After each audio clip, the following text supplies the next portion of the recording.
interview. The other is that they go talk to Melissa Missy Bray. The defendant's calling her Misty on the first night. She doesn't even get her name right. But she describes her as a former co-worker from Bojangles. So Special Agent Snyder goes out to Bojangles, asks, whether they can direct him to this person. They do. He goes out and he interviews her. And he asks her when the last time that she saw the defendant was. And she tells him, I haven't seen her for months. The last time that I saw her was when she ran it. It was like in July of 2022, months before what we're talking about. The defendant had run out of gas near Missy's house, had walked to Missy's house, and had borrowed a gas can. And their last contact was Missy texting her a few times, saying, hey, can I get that gas can back? And that was it. And it was months before. And Special Agent Snyder looked at these messages and they corroborated what Missy is telling him. So, Chevron story, the Met Missy at Chevron story is now just completely torpedoed. And so they bring her in for another interview on October 8th. And this one is with an FBI agent named Bridget Brock. And it's conducted at the FBI office in Savannah.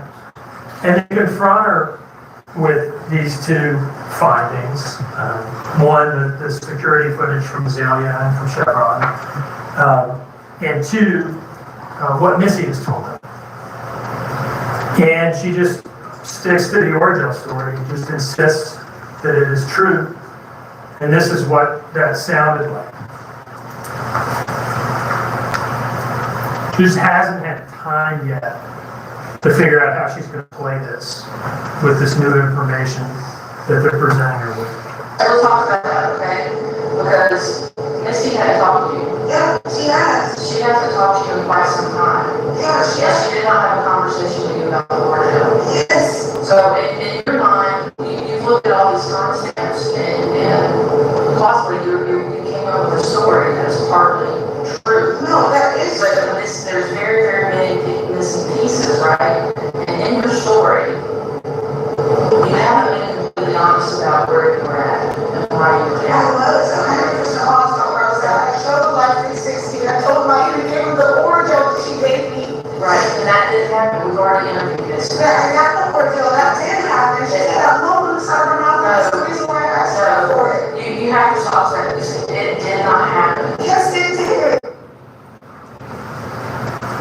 So that's the story on October 8th. That's line number Sticking to our 5. guns.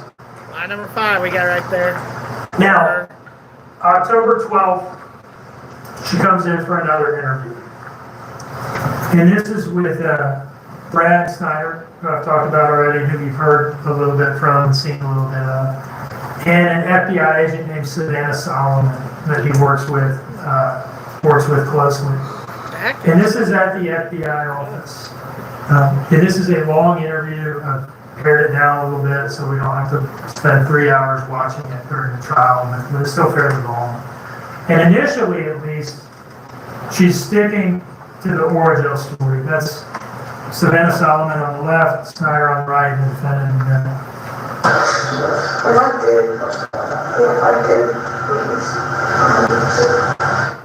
I did meet Misty, 100%. It happened. I'm telling you. But they've already proved you And didn't. she tells this kind of flowery story describing this meeting. She lavishes them with details about how this went down.